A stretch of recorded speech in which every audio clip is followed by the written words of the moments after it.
Bismillahirrahmanirrahim. Assalamualaikum warahmatullahi wabarakatuh. Alhamdulillahillazi hadana lihaza wa ma kunna linahtadiya laula an hadanallah.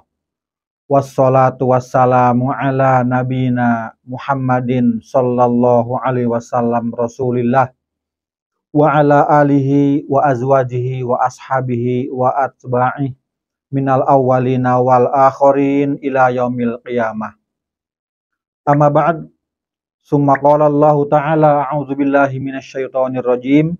Bismillahirrahmanirrahim. Ya ayyuhallazina amanu dzkurullaha dzikran katsira wasabbihuhu bukratan wa asila.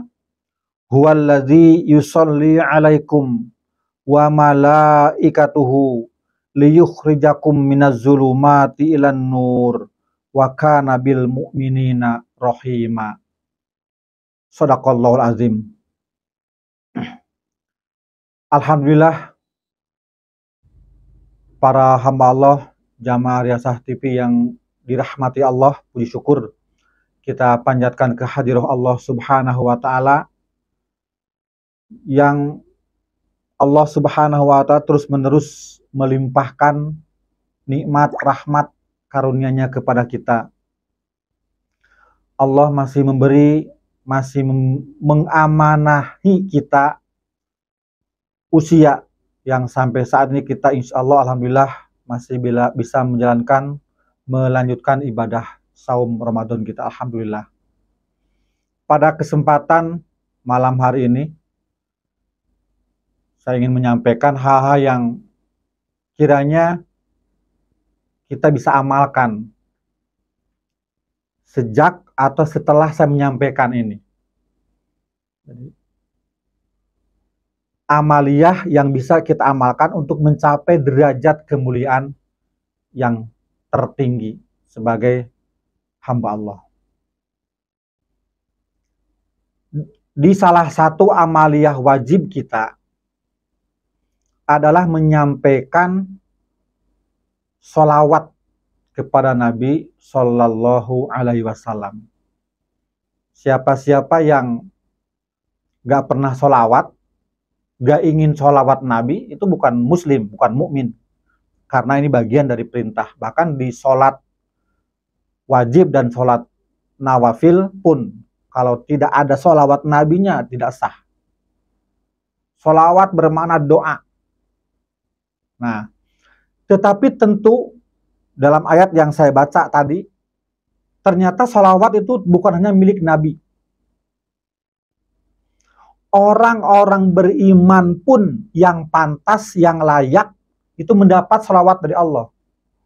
Nah, ya, ini harus kita pahami. Bukan berarti kita menafikan tentang sholawat Nabi. Artinya, ya sesuai dengan tuntunan ayat, Allah pun bisa memberi selawat kepada hamba-hambanya yang pantas, yang layak.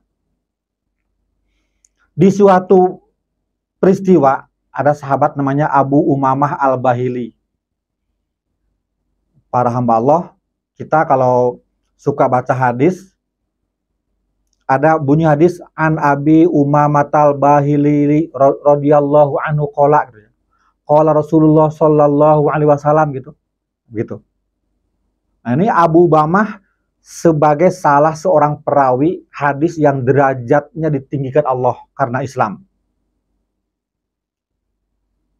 Karena dia berasal dari suku Bahilah atau Bahili. Itu di tatanan masyarakat Arab tempo dulu, Madinah, Bahili itu suku yang paling rendah derajatnya. Ya, kelas rendah. Kalau menggunakan kata kasta, ya kasta terendah. Tapi Islam mengangkat derajat dia. Sampai ada dalam peribahasa Arab yang terjemahnya kira-kira ini saya nukil dalam tafsir Ibnu Katsir dan lain-lain ya. Jika seekor anjing dipanggil, dinamai dengan ya Bahili, niscaya dia menggonggong keras, marah karena tidak suka dengan julukan atau panggilan Bahili. Itu saking rendahnya. Nah, ini menggambarkan rendahnya derajat Bahili itu karena mulianya Islam mengangkat derajat dia. Tidak lagi menyebut-nyebut dari mana asal, bagaimana mulanya, tapi semua ditinggikan oleh Allah derajatnya karena Islam. Bahkan beliau Abu Bahili itu termasuk utusan dakwah Nabi yang diutus ke Heraklius. Beliau banyak bercerita bagaimana pertemuannya dengan Heraklius, ya. Dan juga banyak beberapa hadis yang sangat luar biasa yang diriwayatkan oleh beliau Al-Bahili, Abu Umamah Al-Bahili. Nah, yang saya maksud ini ada satu riwayat penting. Ada seorang murid dari Abu Umamah bernama Hisham bin Amr atau bin Amir. Ya, ini jangan dibalik karena kalau dibalik berubah jadi nama sahabat, Amr bin Hisham. Ini Amir bin Hisham, Hisham bin Amir itu nama tabiin, ya. Tabiin itu seorang muslim yang hanya bertemu sahabat, nggak bertemu nabi. Nah, dia merasa aneh bahwa dia berkali-kali bermimpi yang dalam mimpinya melihat Abu Umamah setiap malam itu dikelilingi malaikat seraya membaca doa atau berselawat untuk sahabat tadi, Abu Umamah tadi. Jadi Hisham bin Amir tadi penasaran, ya. Tentu orang-orang soleh itu kalau melihat kesolehan orang lain pingin tahu apa yang melatar belakangi kesolehan dia. Nah, Hisham bin Amir pun penasaran, ini kesolehan apa, amalan apa, gerangan yang membuat beliau dimuliakan dan sedemikian hebat, sedemikian mulia, sampai malaikat pun mengelilinginya membaca doa selawat untuk Abu Umamah Al-Bahili. Maka ketika Abu Umamah diceritakan begitu, beliau santai aja. Tidak menunjukkan ekspresi senang atau gembira atau bahkan sombong, tidak. Ya.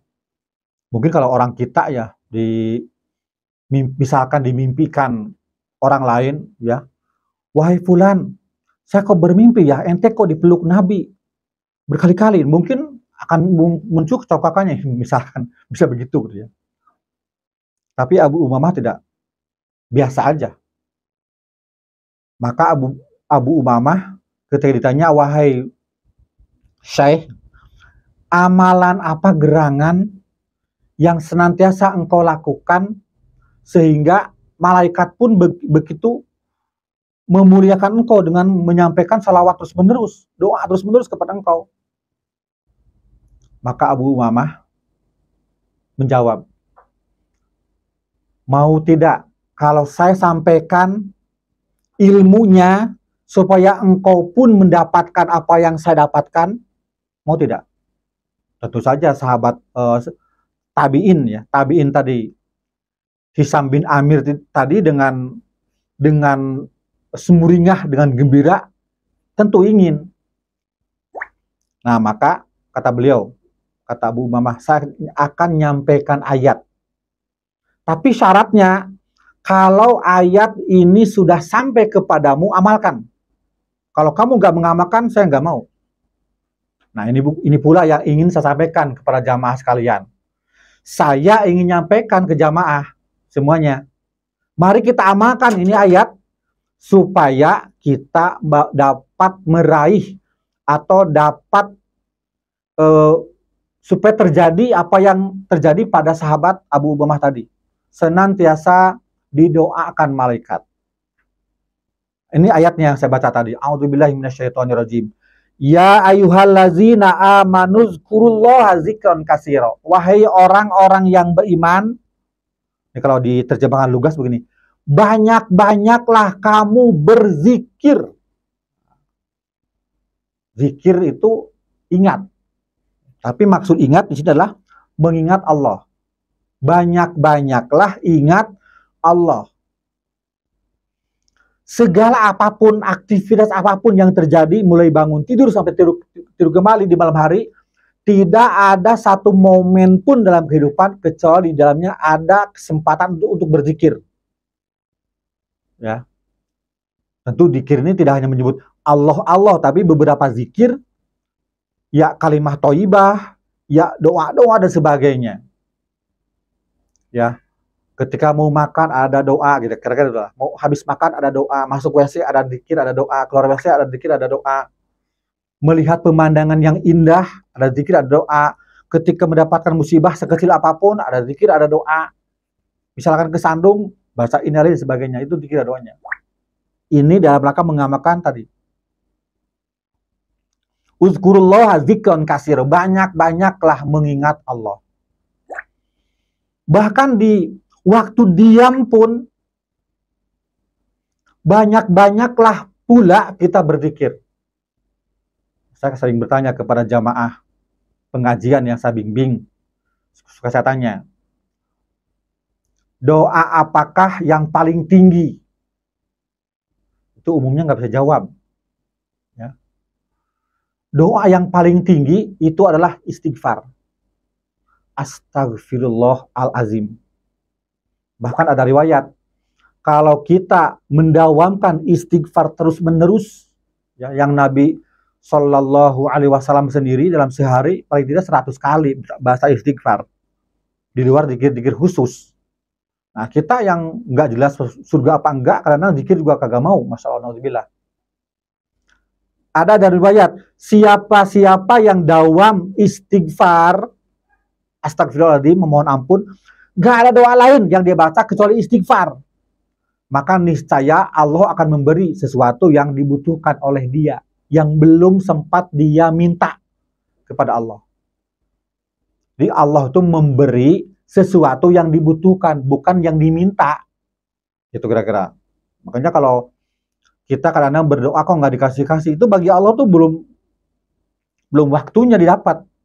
Karena itu yang bukan yang dibutuhkan, kayak gitu ya. Terus wasabbihuhu bukratan wa asila, dan bertasbihlah kepada Allah pagi petang. Ini maksudnya siang malam. Ini waktu yang disebutkan tuh pagi petang, maksudnya keseharian itu. So, dalam ayat lain itu waktunya tidak terbatas untuk semua waktu. Yang tasbih tadi itu umum, ya. Bahkan sholat pun dalam Al-Quran sering disebut dengan kata tasbih. Wasabbihuhu bukratan wa asila, dan terus-meneruslah kamu bertasbih kepada Allah pagi dan petang, siang dan malam. Amaliyah, ibadah-ibadah yang khusus hablum minallah. Nah, kalau itu kita dawamkan, amalkan, kata Abu Umamah kepada muridnya bernama Hisam bin Amir tadi, huwallazi yusolli alaikum. Nah, ini dalilnya, supaya kita gak menganggap orang mendapat salawat tuh khusus Nabi, tapi orang pun bisa, kita pun bisa. Dia Allah yang akan memberi salawat kepadamu, untuk kamu semua. Bahkan wa malaikatuhu, dan malaikat-malaikatnya pun memberi salawat kepada kita. Dimana kita nggak bangga disolawati oleh Allah. Allah yang memiliki, tapi Allah juga menyampaikan.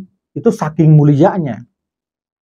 Malaikat, makhluk yang mulia, yang nggak berdosa, yang nggak pernah berdosa, ketika berdoa pasti Allah mengkabulkan, dan dia bersolawat kepada orang tadi yang mendawamkan tasbih, zikir, ya, menghiasi diri dengan segenap ibadah semua. Apalagi di bulan Ramadan ini yang luar biasa. Satu amaliyah sunnah yang dilakukan di bulan biasa bernilai 10 pahala, tapi di bulan Ramadan bisa 70 kali lipat nilainya.